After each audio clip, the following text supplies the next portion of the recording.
All right, good morning, good afternoon, or good evening, everybody. Today is Wednesday, February the 16th, 2022, and we do have quite a bit to cover, so let's jump right into it. Also, by the way, I just wanted to give a quick little preview for those listening. In roughly 24 hours from now, we have a very exciting interview and conversation coming out with someone pretty prominent in the UFO community, so it's going to be really fun and extremely informative, so keep an eye out for that. Now, first and foremost, CNN had to reach out to a quote outside researcher, end quote, to understand why Joe Rogan is so popular. They even went as far as to basically publish this and say, CNN had to coordinate and speak with an outside source, an outside researcher. They literally called them a professional researcher to understand why Joe Rogan's so popular. What?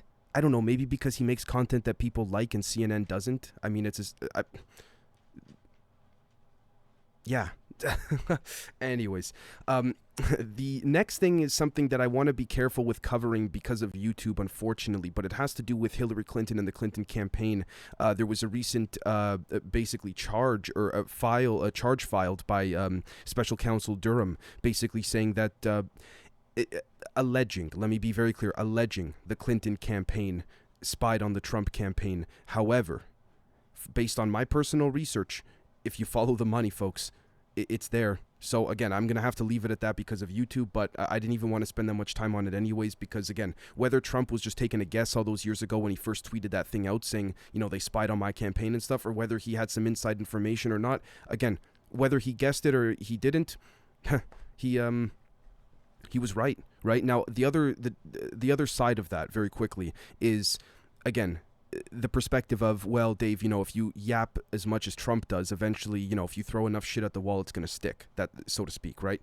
And I get that side too. So again, take that as you will. It's not for me to say, right? The next thing is that CNN's executive vice president and CMO, chief, I don't even know what CMO stands for, chief something, I don't know, officer Alison Gollust has resigned. She had a secret affair with former CNN president or CEO Jeff Zucker. So again, take that as you will. The next thing is, I don't know if I reported this already or not, but I figure it's important to bring it up again. The Canadian Civil Liberties Association has stated that the government has not met the Emergencies Act threshold. As I mentioned on Monday, this was formerly called I believe the War Measures Act here in Canada. So again, I'm not trying to just dismiss and fly by that, but I don't know, guys. This is why personally on my end, I mean, because this act, they can literally just pick any Canadian they want now and go into your bank account and seize your funds, do whatever they wish. Again, so I believe it's the first time in Canadian history that this has occurred. The next thing is that the Russian State Duma has adopted a draft resolution appealing to Putin to recognize the Donetsk and Lugansk regions in eastern Ukraine as independent states. Now, apparently, behind the scenes, NATO was freaking out about this, yada yada. Again, take that as you will. It's a chess game, but again, this is the thing with the Ukraine situation. I'm not trying to sound like a broken record, so I won't spend too much time on this, but it just seems like the Cuban Missile Crisis in reverse. But again, we'll see very shortly as well that the Ukrainian leadership is not happy with the way that the Western media has presented this as well. So we'll get to that shortly. The next thing is that Novak Djokovic says he is willing to miss further Grand Slams to avoid COVID vaccination. The tennis #1 star tells BBC he's not generally opposed to vaccines, but says, quote, "I've always supported the freedom to choose what you put in your body," end quote. I'm very happy someone like this is taking the stance because you know what? Again, if there needed to be a handful of athletes, celebrities, you name it, that needed to do this, in my humble perspective, take an opposing opinion. And even if I didn't agree with this opinion, again, we need balance, right? My issue is not that I'm pro-vax nor anti-vax. My issue is that you can't have an opposing conversation, right? And YouTube better not take me down for this. When you check the CDC study report, where they say that, certain scientists, I'm going to leave it at that, say the beep boop is not effective, go to the bottom of the raw academic report. They make it deliberately hard for you to find the PDF file, by the way. But if you can find it, it's on their site. You have to sift through all this crap. But once you find it and you go to the bottom of the CDC report, all the scientists had to disclose by law under the, I forgot exactly what it was called, Conflicts of Interest Act or something like this. They were all sponsored by Pfizer. So again, take that as you will. The next thing is that Prince Andrew, the Duke of York, and Virginia Giuffre have reached an out-of-court settlement in the sex abuse lawsuit filed in the U.S. The undisclosed settlement is said to be worth £7.5 million, according to the Daily Mail. I believe that's about 10 million USD, roughly.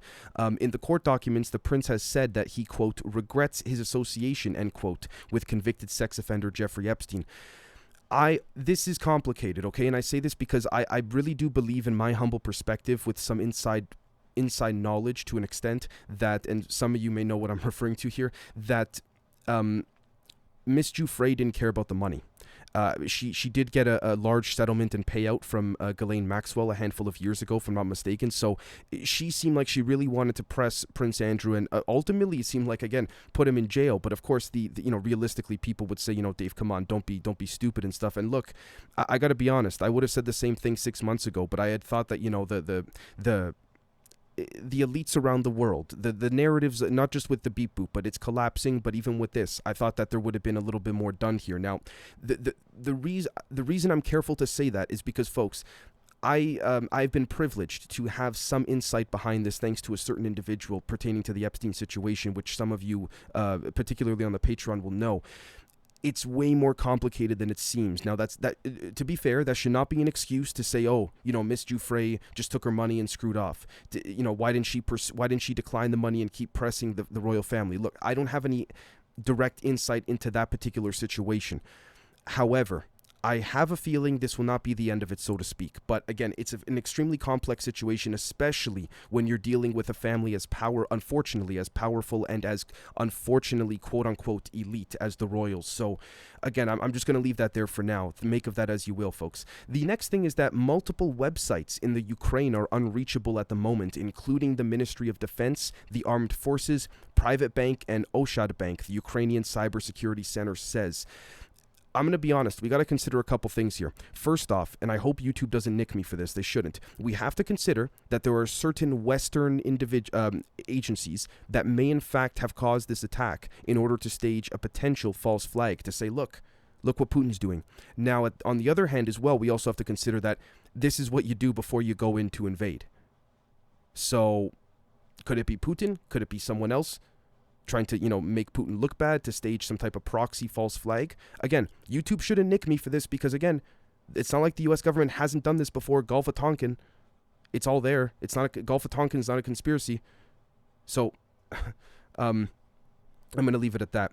The next thing is that Denmark's Statens Serum Institute has set up a fact-checking site to counter the spread of disinformation following the country's decision to lift all COVID restrictions. Okay, I guess I'll leave that there. I can't really say much without getting emotional and getting my opinion in the way. So the next thing is that the Netherlands is going to go back to normal. Almost all COVID restrictions will be lifted by February 25th, the health minister announced. Quote, we are now in a different phase. A lot of people are infected, but the picture of hospital occupancy is completely different. It remains virtually stable, end quote, said Ernst Kuipers. Hopefully I didn't butcher the name there. Okay. Yeah, it's how interesting and how beautiful that the science, and I say this sarcastically, that the science has suddenly changed, or the data is telling us something different. Yeah, okay. I'm just gonna leave that there because if not, I'm gonna go on a whole tangent, and I don't want to make this COVID related. We have a lot more other things to cover. The next thing is that Biden said, quote, to the citizens of Russia, you are not our enemy, end quote. All right. All TV networks in reporter stand-up live positions on the White House North Lawn lost power during Biden's remarks on Ukraine and Russia. It's possible maybe a foreign adversary hacked the TV. I mean, the broadcasting systems. I don't know. I'm seriously saying that. I say that half jokingly, but also half seriously, because at this point, guys, we got to consider all of it, and I do mean that. So take that as you will. The next thing is that the U.S. Senate leaders and committee leaders have released a bipartisan statement on Ukraine, saying, quote, in this dark hour. Okay, the reason I have an issue with this is the reason I have an issue with this is because of what was said right here. Head of Zelensky's Servant of the People parliamentary faction in Ukraine has blamed foreign media for spreading fake news about the Russian invasion. He compared American media with Russian propagandists. And again, YouTube should not nick me. This was actually said. So, if you check the translation, that's exactly what was said. So that's why even when President Zelensky of Ukraine says, he said a couple weeks ago, there's no need for tough rhetoric or something. What I gather there is that he's basically saying NATO wants war for NATO expansion to get closer to Russia's borders, but he also receives money from the US and from the West and things like this. But at the same time, he doesn't want the people of his country, pardon my English, to get fucked. So he's basically trying to say to the US, ease off on the propaganda, guys. Please, I'm begging you. It's really not as bad as it seems. That's what I gather. That doesn't, now keep in mind, guys, that doesn't mean that that's what's really happening on the ground. This is, again, we have to keep that in mind. We have to think as objectively as possible and as unemotionally as possible. So, again, let's see what comes of that. Because you have NATO, again, ironically enough today saying that, according to them at least, Russia's not de-escalating any of their forces on the border. Well, I don't necessarily blame Putin per se, not that I'm for him at all, but I don't blame him when you got your back against the wall. What if Russia came on the coast of California or Hawaii and put top secret missiles and surveillance things there?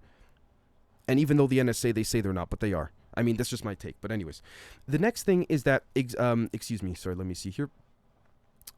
Executive officer, that's what I mean, by the way, about, Senate leaders calling the Ukraine issue, in their letter saying in this dark hour, using terms like that elevate the rhetoric. They make the Westerners think that it could be worse than it is, or maybe it really is bad there. This is the thing. I don't know. I'm not there. The next thing is that Executive Officer Christopher Cole for the Medical Countermeasures Initiative at the FDA said on hidden camera that the Biden administration plans an annual beep boop. And he says, quote, this is according to Veritas, so you'll have to get an annual beep boop. I mean, it hasn't been formally announced yet because they don't want to rile everyone up, end quote. I am going to leave that there. That is big. And the reason I'm not commenting on that is because I don't want my opinion to get in the way of your folks' personal perspectives. It's not necessarily my job to do that. If you want my opinion, I wholeheartedly disagree with that plan, and if they go forward with it, to an extremely strong extent, but again, I should not let that get in the way of your own personal thoughts, because I try to record these Krakens as if I'm speaking to you personally in the room. The next thing is that Klaus Schwab's World Economic Forum says, and I quote, the COVID-19 pandemic has led to a heightened focus on the power of medical data, specifically so-called vaccine passports. These passports by nature serve as a form of digital identity, end quote. The new WEF report published this month calls for a multi-stakeholder approach to advance towards a trusted digital agency, quote, for a safer and more inclusive online world, end quote. This is just my opinion. I'm saying this for YouTube. That's a pack of lies. So, the next thing is that Austria will lift almost all COVID restrictions by March 5th, Minister of Health and Social Affairs Muckstein has announced. In addition, a decision on compulsory vaccination is expected by March 15th, which may result in a, quote, temporary suspension, end quote. Interesting to see that even Austria again, it should be, in my opinion, should have been, this should not even be considered, but, speaking of which, Austria's Major General, Streidinger, announces the anticipated need for a fourth vaccine injection this fall, with the goal of achieving a 90% vaccination rate in the population. My question is this, though. A 90% vaccination rate, how do you define fully vaccinated? Having 3 shots, 4 shots, especially after he said this. And I'm not trying to be sarcastic. A genuine question. The next thing is that Switzerland is lifting almost all its restrictions starting tomorrow, including its passports and mask mandates, except for public transport and health facilities. As of April 1st, the country's COVID task force will be disbanded, and the, quote, special situation, end quote, due to the pandemic will end. The remaining mask and isolation requirements will then end as well.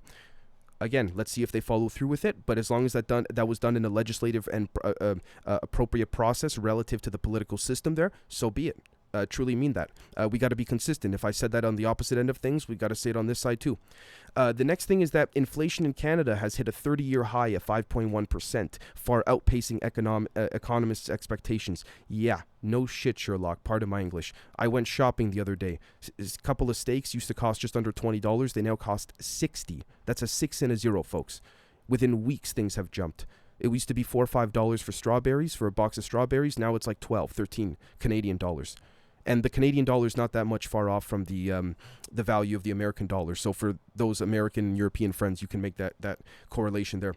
The next thing is that YouTube CEO Wojcicki, recommends governments pass laws to gain more control over online speech and elsewhere. I wholeheartedly disagree with that, because at that point, what are you going to do? Just where do you draw the line? Start taking away phones from people? Because if you start blocking the internet, if people really get desperate, they'll just make, Zoom groups, phone groups again. So what are we going to do? Just ban people from talking or thinking at that point? Where do you draw the line? And I'm saying that semi-seriously, but also semi-sarcastically, because truly, where do you draw it? The next thing is that Berkshire Hathaway chair Charlie Munger admires the Chinese for banning cryptocurrency such as Bitcoin. He says, quote, "It's like some venereal disease or something," end quote. I'm surprised. I thought, the partner of Warren Buffett, for those who don't know, he's the partner of Warren Buffett at Berkshire Hathaway. I honestly would have thought that Mr. Munger would have had a more optimistic approach. Warren Buffett seems to, if I'm not mistaken, last time I checked, sort of sort of go back and forth, flip-flop on Bitcoin, if I'm not mistaken. Please forgive me if I'm not correct on that, but wow, okay. I mean, yeah, I figured as much at that point. They were going to have to ram Bitcoin. So the next thing is that a young girl who went missing in 2019 has been found alive in a secret room under a staircase, police in the United States in the U.S. state of New York say. Paylis Schultis, now 6 years old, was discovered in a house in the town of Sogertes after a search on Monday. She's in good health and has now been reunited with her legal guardian and older sister, the police say. Her non-custodial parents have been charged with custodial interference and endangering the welfare of a child. I only wanted to report this story because it is finally great to find a child that's living. And I hate to even have to say that, but that's what it's gotten to in terms of like what's going on in this world, right? So again, that is great to hear. The next thing is that a Catholic priest I find this somewhat interesting. A Catholic priest in Arizona is learning the hard way that, quote, words matter, end quote, after a one-word gaffe forced officials to invalidate thousands of baptisms he conducted over many years. Now, again, no disrespect to my friends who are religious or anything of the sort. We get into this debate of, with respects to what's on the potential horizon pertaining to ET disclosure, is this significant or not? But again, that is not a jab at my religious friends whatsoever. It's just wanted to present both sides. Church officials say that the priest, Andreas Arango, used the word we instead of I during baptisms. Catholics believe that only Jesus Christ has the power to baptize, not the wider community or the church. Mr. Arango has resigned from his position and apologized. Okay, I mean, I guess take that as you will. The next thing is that the Metropolitan Police are investigating claims into Prince Charles's charity claims that Prince Charles's charity offered honors to help a Saudi citizen, which it probably did. That's just my opinion. I'm just going to go with that because even though the results of the investigation have not been completed nor presented or announced yet, they do this stuff all the time. The force said it is investigating alleged offenses under the Honors Prevention of Abuses Act of 1925. There have been no arrests or interviews under caution, the Metropolitan Police have said, and the Prince's Foundation said it would be, quote, inappropriate to comment on an ongoing investigation, end quote. Sorry if I didn't make any of you laugh there. That's my attempt at being a comedian. Point being, I don't think anything's going to come of this. They're in the pockets of the royal family, the police, and maybe not at the individual level, but the system at large. The next thing is that a U.S. patient is believed to be the third person in the world and first woman to be cured of HIV. The patient was being treated for leukemia when she received a stem cell transplant from someone with natural resistance to the AIDS-causing virus. The woman has now been free of the virus for 14 months, but experts say the transplant method used involving umbilical cord blood is too risky to be suitable for most people with HIV. Again, I don't want to make any speculation simply because it's too early to tell. I wonder if this has been in the pipeline for a long time relative to the quote-unquote new science being discovered pertaining to, graphene, nanotech, all arguably relating to that of the alien reverse-engineered phenomenon, so to speak. I'm going to reserve my thoughts because I want more context on this, to tell you the truth, particularly at the end when experts say this may not work for everyone with HIV. I wonder if that's a bit of a thing to say, whoa, let's not go too far yet, or if that's actually a legitimate concern. So I'm going to leave that there for now. The next thing is that Russia's defense minister has met Syria's Assad for talks. Sergei Shoigu is in Syria to inspect a Russian airbase amid heightened tensions between the West and Moscow over Ukraine. Again, it's strategy. We can analyze these meetings all you want. Unless we're in the room there, we'll never know. So it's strategy, I would say. The next thing is that Pakistan and Iran are planning to form a joint working group on border issues. Border patrols from both countries have come under attack in sporadic skirmishes along the roughly 750-kilometer long border. Again, great to see that they're working together. Not to sound all, kumbaya, let's sit by the fire, but, at least there's something here to be, to look forward to that doesn't say, these countries killed each other's soldiers for once. The next thing is that as COVID curbs are lifted, experts call for clear messaging. With many governments around the world lifting COVID restrictions, scientists urge caution and clarity, according to, I think this was either BBC or Al Jazeera. Please forgive me, folks. But anyways, yeah, that's what, I think this was Al Jazeera.